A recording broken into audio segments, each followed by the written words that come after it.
রাগ নিয়ন্ত্রণের বৈজ্ঞানিক কৌশল। রেগে গেলেন তো হেরে গেলেন, এই কথাটা যারা বিশ্বাস করেন তাদের জন্য আমি আজ রাগ নিয়ন্ত্রণের কিছু অসাধারণ কৌশল আলোচনা করব।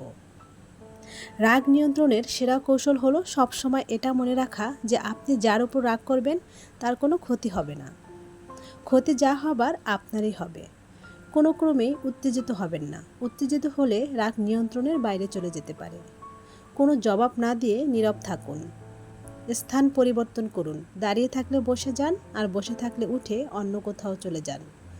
আয়নার সামনে দাঁড়ান। নিজের রাগান্বিত চেহারা ভালো লাগবে না, তাই এমনিতেই রাগ কমে যাবে।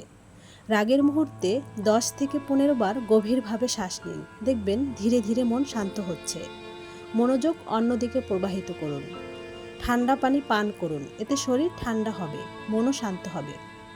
হাসির ভিডিও দেখুন, হাসির কিছু পড়ুন এবং প্রাণ খুলে হাসুন। ওয়াশরুমে গিয়ে ভালো করে হাত মুখ ধুয়ে নিন। পছন্দের খাবার খান এবং 7 থেকে 8 ঘন্টার একটা গভীর ঘুম দিন। এরপরও যদি রাগ না কমে তাহলে মনোচিকিৎসকের পরামর্শ নিন।